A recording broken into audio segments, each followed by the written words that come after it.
Hi, now I've got sound. Welcome everybody to our TICC.TALK. My name is Sven Henkel, Professor of Marketing, and I'm very happy on behalf of TICC to welcome you to this lunch talk on venture clienting. I'm very happy to welcome Gregor Gimmy, who is a true expert in that field. He will introduce the term venture clienting and also will explain the concept on behalf of different cases, especially on the case of the BMW startup garage, which has been founded by him, and he has implemented that concept over there. So very happy to having you here. First of all, what is TICC.TALK? For those who have not joined before, the TICC aims to bridge the gap between technology, markets, and society. So we try to really bring technology into the discussion, really trying to understand how to make sense of it. And therefore, I think Gregor, who is the CEO of 27 Pilots, is a very good example how to really bring people together and how to really make innovation and digitalization a feasible thing. Thank you very much for having you. Also, warm welcome to my colleagues from TICC. Tobias Gutmann is there, Christoph Schneider is there, Maxi Hadertauer and Madeleine Meurer. And of course, thank you for those who participate. In order to learn more about venture clienting, I would like to hand over to you, Gregor. I do hope you have got sound now. I'm gonna mute me again. Good luck, and yeah, see you in a few minutes. Wonderful. Thank you, Sven, for the introduction, and great to be part of TICC.TALK this time. Happy to share some insights about my experience with the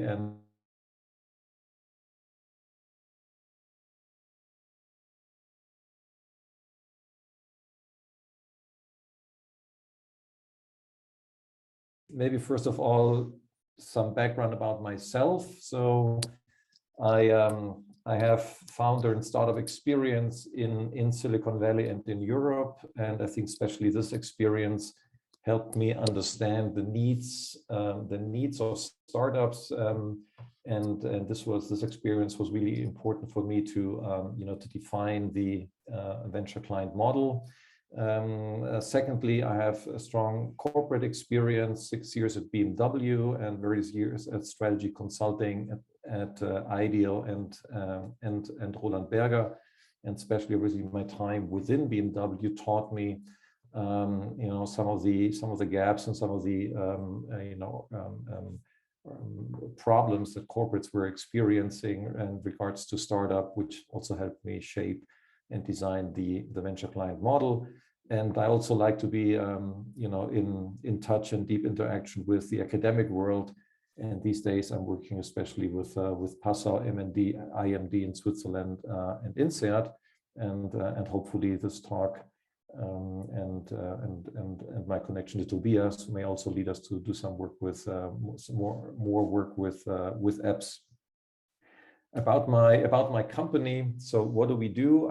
I started 27 Pilots 3 years ago in 2018 as a spin-out out of BMW. And what we do is we help companies gain competitive advantage from top startups. And we do this with really one product we're offering, which we call Venture Client Solutions. And Venture Client Solutions is a bundle of services, technology, and data that help companies set up venture client units, organizational units, and also to run and operate them.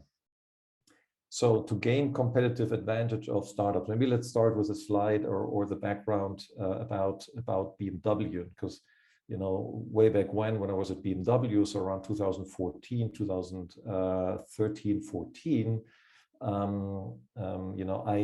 I knew of the power of startups for corporates while I was working at BMW, but within BMW there wasn't a clear understanding of why a corporation needs startups at all.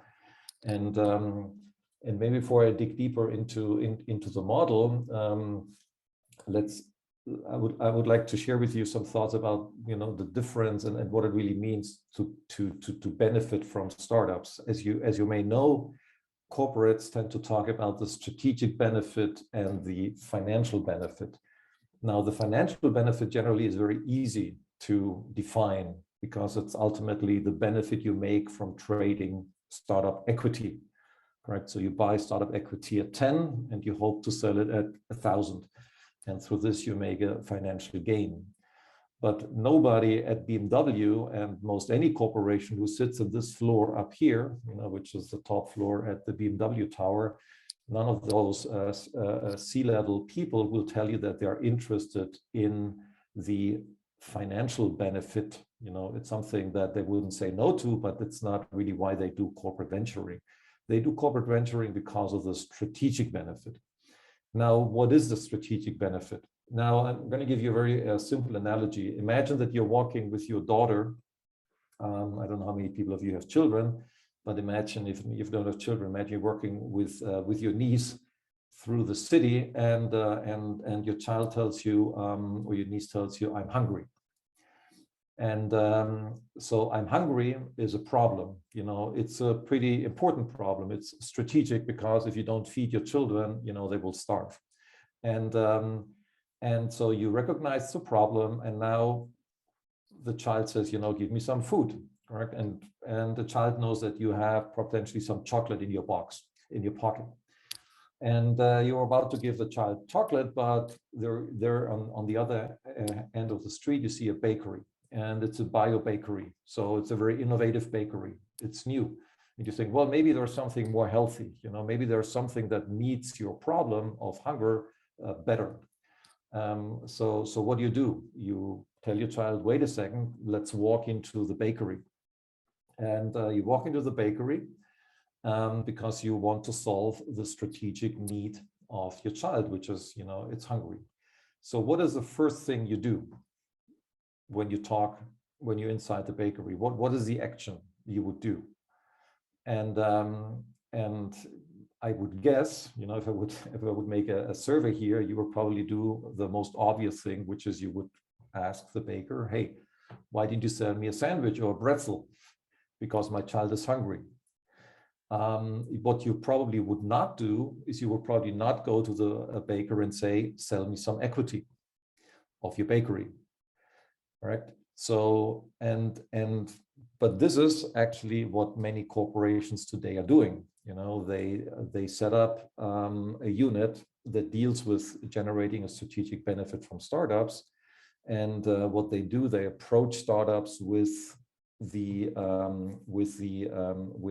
question for "sell me some equity," because if you sell me some equity, then after that I might buy some of your sandwiches, and this obviously leads to big delays. So I want to just put this analogy or this picture into your head, because I think this will make you understand much better what venture client is about. Because ultimately, you know, venture client is about gaining the strategic benefit by buying immediately the product of the highly innovative product of a startup, because it solves a specific need better than what you can do yourself. So back to BMW. Why do corporations need startups? Well, the simple answer is startups boost your competitiveness. And that's to some extent also a new thought, because generally startups are thought of as a tool of innovation. But from a corporate point of view, it's not innovation, it's really competitiveness, because sometimes a startup has a great solution for your manufacturing system, for your logistics, and this may be innovative within manufacturing, but it's not part of the innovation department. Correct. So generally what you would say, startups boost your competitiveness because they have solutions you don't have. And even companies as big as Apple and BMW are using startups to solve problems they cannot solve themselves. And you all know the iPhone and the iPhone 10 when it started with Face ID. So there are at least 6 startup technologies in the iPhone that were not built by Apple but by a startup, and that just goes to tell you how relevant startups are for corporations to bring out very competitive products, and they do this because they cannot do this themselves. So that's a very important thought, that corporates in many parts of the world do not have yet, this kind of mindset. They do have it in Silicon Valley, but they don't have it generally going east from Silicon Valley towards East Coast United States, but also obviously Europe. They generally don't think of startups in terms of they can help me solve a problem I cannot solve.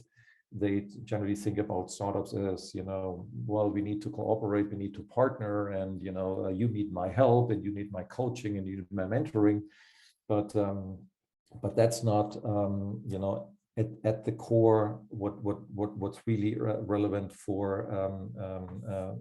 corporate. So there are startups out there that are extremely good at solving problems you cannot solve. And this is something that I achieved in 2015, 2016 at BMW, is to change that mindset towards we need the help of startups to better our products and processes, and not the other way around. So when you look at some statistics out there, there's an interesting one from MIT and Capgemini that shows what are the important resources of the future. This research specifically asked about resources for innovation. And you see the blue column talks about what's important today, and the red talks about what's important over the next 5 years. And interestingly, you see that R&D goes down in importance over the next 5 years as a source of innovation and competitiveness. What goes significantly up is startups. So it's starting to get recognition within top management of companies around the world that startups really are relevant and gaining a strong relevance. Always on the strategic side, correct? So you don't see this red bar because some CFO wants to make money from startup equity. It's all about finding your bakery with the right types of pretzels, so it stills the hunger of your family. Now, what are the tools that are out there today? Is generally the tool most known is corporate venture capital. And as you can see in this statistic, corporate venture capital doesn't really generate the strategic output in the number you would wish for, especially taking into account the amount of money it costs, because we're talking about several billions of euros, probably around $5 billion per year, dollars per year, that are spent by corporates investing in startups. But you're asking yourself, so what is a strategic output? So what you have is you have a lot of investors walking into bakeries buying startup equity, but only 10% of them actually end up buying some products.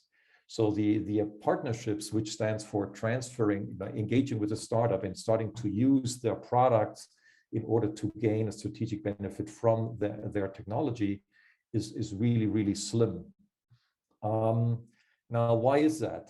I want to maybe go to this chart that I think shows theoretically why I think this is the case. So what you have a company currently on the right, and you have a startup on the left. So the startup has a product, it has an invention, and that invention is, this thing that solves a problem you cannot solve yourself. Now, what's happening many times in corporate venturing today is that what you do first, as a first step, is you approach the startup and you buy a piece of the equity, but obviously buying a minority stake of the equity doesn't give you access to the product, right? For example, if you buy an Apple share, you cannot walk into an Apple store and ask for an iPhone, right? You have to do a second transaction, right? You have to still go and do a product adoption. You still have to go out and buy the product. So what's happening today many times is that corporates really use a two-step process in order to get a strategic benefit. First, buy the equity, and then you start looking at the product adoption as a transaction. And this two-step process is many times extremely slow. It takes, many months. I've seen cases where it takes way over 12 months to just close that first transaction, and then it takes another 12 months or so to close that second transaction, which obviously is is way too slow. What we also need to acknowledge is that many times corporates are not allowed to invest in a startup because the startup is oversubscribed. So the startup has many investors and they don't need additional capital. And especially taking capital from a corporate always comes with a little bit of an additional risk, because it may reduce your ability to exit or to pivot or to do some other things where you need a lot of flexibility from your shareholder side. So this, I think, is to me the underlying problem why this is happening. Right? So if you see a very low strategic impact, so only about 10%, then this is because it's a very cumbersome, complex two-step process where access to the very top startups many times is not allowed. For example, at a BMW, my calculation was that maybe 3 out of 10 startups we wanted to work with could actually get an investment, were allowed to invest in a startup. So what I did at BMW, I said, well, we need to rethink corporate venturing. We need to not necessarily work on improving this process here, but we need to, just potentially do something totally new. And what came out was the venture client model, where I said, well, I don't really need the corporate venture capital transaction, and I don't need the accelerator transaction. I can go directly into adopting a product from a startup. This is much faster. This is much more direct, and I can access pretty much every startup on earth, because all startups have one thing in common. Every startup needs and wants clients, because without clients, there's no success. Maybe I want to show you this short video here from Steve Jobs, which tells a story of Steve Jobs from 1984. And this video goes to show you that the concept of venture client, just like the concept of open innovation, so the word itself is new. I coined this term in 2014. But obviously, the transaction of buying from startups has always existed. It just wasn't called that way. And here's an interesting story that shows the huge impact that a startup technology can have on an incumbent. And the stories that Steve Jobs tells here is a story when Apple already was a public company. So let me play that to you.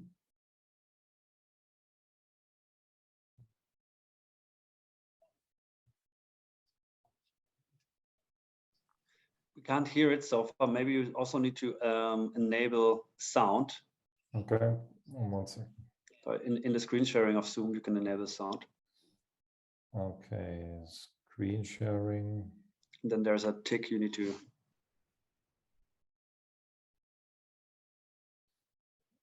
Is it on the green? So I think when you go on screen sharing, there's a tick somewhere on that. Okay. Check the box. I can see that. Nope. There's more.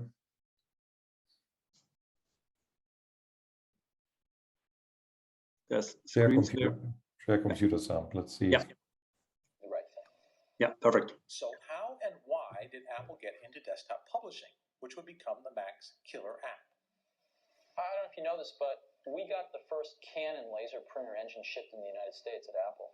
And we had it hooked up to a Lisa actually imaging pages before anybody, before HP, long before HP, long before Adobe.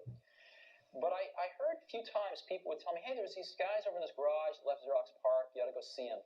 And I finally went and saw them, and I saw what they were doing, and it was better than what we were doing. And they were going to be a hardware company. They wanted to make printers and the whole thing. And so I talked them into being a software company. And we, within 2 or 3 weeks, we had canceled our internal project. A bunch of people wanted to kill me over this, but we did it. And I had cut a deal with Adobe to use their software. Okay, so that's one of my favorite, I call this venture client stories, where a quite famous CEO tells how he found a startup in a garage and canceled an internal project because what they were doing was better than what they were doing at this point. And out of this came desktop publishing, which not only became a huge market for Apple, it also actually saved the Mac. Without the desktop publishing feature that was built into a software, the Mac would probably have failed because it was way too expensive over a computer. So this is one of those stories where it tells you that the strategic benefit really lies in the technology, and it's all about buying this technology quick and easy, so that you can really leverage the innovation from the startup for your own competitiveness. Let's quickly go into what a venture client unit is. So what you saw here is Steve Jobs going to a startup and finding a startup and getting the technology into Apple. And BMW has been doing this since 1996, and I would think that probably most any company is doing this to one extent or another, is buying startup technology. But the question is, how good are you at doing this? Do you really have a model for that, a process, an infrastructure, a methodology, software tools, and so on? And so what I did at BMW, and that was really part of the innovative things, is I created a unit, which today is known under the name of BMW Startup Garage, that's internal. And that internal unit has a specific set of processes and tools and methods in order to figure out what are the strategic needs that BMW has that startups solve best. So it's not a unit that goes about bringing in startups for the sake of startups. It's about looking into the startup ecosystem, because there are some solutions that cannot be done within BMW or cannot be done by other partners, or, for example, suppliers of BMW. And it's very important that this venture client unit now works towards finding the relevant problems that are startup relevant, and enabling those technologies to transfer, to get into BMW, so that BMW ends up doing partnerships or M&A of those startups for adoption. And let me show you how this process works in a very synthesized way. So it's really an end-to-end process that starts with discovery, goes over validation, and then goes into adoption. So in each of those three process modules, there are a lot of sub-processes and methods and activities that you do. So discovery is all around discovering the problems that you have, and also the problems you do not know you have, and see which of those problems startups are best suited to solve. So this is what you do in discovery. In discovery, you also do a basic sourcing of startups that are then potential solutions to those strategic issues. But discovery obviously is also something used by top management in order to inform future strategies. If you learn at BMW in 2005 and 6 that Tesla is up and coming, that they have an interesting solution, that they are getting hundreds of millions in venture capital, then this may trigger a strategy towards focusing R&D resources to electric mobility, correct? Which is what happened. So discovery is a very crucial part of this whole process of gaining strategic benefits from startups. Now, if you find certain problems or challenges that startups are poised to solve best, now you need to go into the startup ecosystem and find those startups that are best suited to really solve it. And so the validation phase obviously is part assessment, part matching. What you also do is you purchase, and that's a critical part, you purchase the startup solution. So the validation, a key part of that is buying the technology and using it, and having it used by the real end user, and not in a lab setting. And as you do this, you generate a lot of insight, because now you're eating, the sandwich from this innovative bakery, and it's being eaten by your children, and they tell you it's great or it's not great. And from here on, you can make a decision with lower risk for the adoption. You can decide, I want to buy 1,000 more pretzels, or you can say, I want to buy the whole bakery because I don't want my neighbors to, benefit from that solution. So this is in essence what the venture client process is about, and it needs to be implemented in a holistic way to work. And so here's maybe one case, and that's also very important part of the venture client model is to generate business cases. So when you have a problem, you always want to quantify what does it, what's the impact if I solve this problem? Am I saving 1 million, or am I saving 10 million? Do I generate more sales? What is really the problem impact? And so here's a business case of a startup that helped one of our clients to generate a new business model, a really new revenue stream, generating over 30 million per year in emerging markets. And the impact, so the technologies around microcredits and enabling non-banking corporations to offer microcredits to their retail clients, and that in turn generated more sales on the corporate. And to implement that technology would have not been possible through traditional financial products. It needed a startup who had of the fintech sector to implement that. So this is one example where a corporate now, without having invested in that startup, now by using and adopting this technology, is generating a significant impact on sales.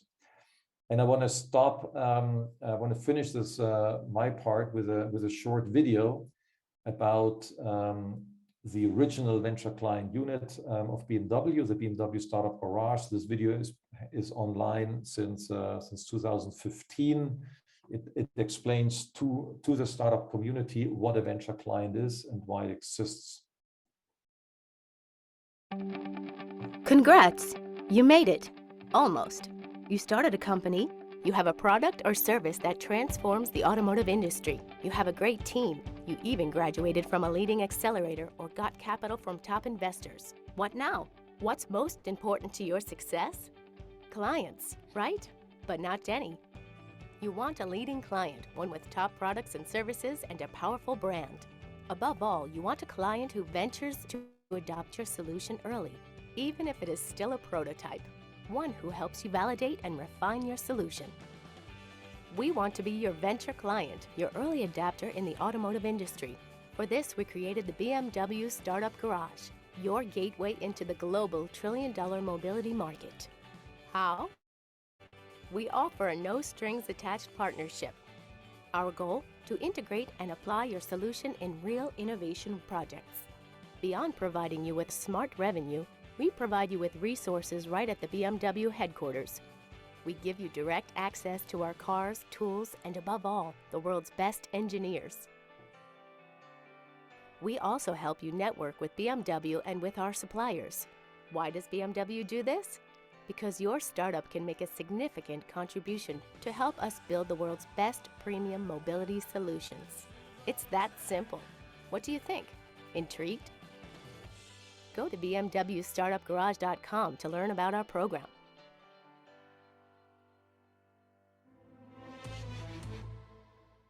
So, thank you very much. This was from my part. I think there's potentially some questions now. Yes, thank you, Gregor. So for everyone who's listening in, I will ask 2 or 3 questions, and then we open the stage also for you, either via the chat or you can also speak up. But first of all, thanks for all those insights. I have, of course, hundreds of questions, and we have been talking for many years now, so there's a good dialogue here. But maybe also for everyone, for the listeners, you set up this venture client unit, and now you're also helping other corporations establish venture client units. Where do you usually put it in the organization? Is it an R&D organization, a corporate development organization, or where's the typical venture client unit located? We see it in 3 areas. One is the digital organization. So many times it's a CDO these days in corporations, and they need access to startups because they have a lot of digital technologies that are then used across the value chain. A second area is still very strong is R&D. specifically in those companies where startups have a very strong impact on the future of the product or the business of that company, then it's located within R&D. And we're also seeing it more and more located within corporate venturing departments. And corporate venturing is more than just, you know, startups and more than just venture clienting, but it has nice synergies with some of the other venturing tools. So we're also seeing that applied in those venture units. In any event, regardless of where it is located in the organizational chart, the venture client unit generally works for everybody in the corporation. So anybody, whether it's the HR department or whether it's financial services or whether it's logistics, anybody who has a problem that startups can potentially solve best, they can access and use the services of the venture client unit. Interesting. So you set up the BMW Startup Garage, and now you're 27 pilots. So you're not a typical consulting company. Can you explain how do you work with your clients and what you actually do? Yeah. So what we sell is two things. One, we help them set up the unit, and second, we help them operate the unit. So think about setting up a venture client unit like setting up a factory. So we set up a factory, we tell them what machines you need, how those machines need to interact, what software you need, and the machines and what actually is being produced are, you know, strategic benefits from startups, because you see that, you know, there's a logistics problem, and you assess this and you find the right startups and you make sure that this technology ends up in your in your company. So we set up those factories, those startup departments. And then what we do is we help to operate them, because now what you want to do as a corporate, you're saying, well, make or buy, correct? If I have a factory, do I have to have 100% of the activities done by my internal staff? Do I need to be the person who's, you know, managing the roboters? Do I need to be the company who's writing the software to run the machines? Do I need to do, you know, XYZ services around running the factory? Or so what we do is we then, while setting up those factories, we also define what's the operating model. So how much do you want to do inside? How much do you want to do outside? And what are the things that you could not do inside or doesn't really make any sense to do inside? For example, writing software to analyze startups. This is not something that you want to do in a specific corporation, because that would be way too expensive. So here's where we provide those specialized tools and data for those venture client units that we have set up previously.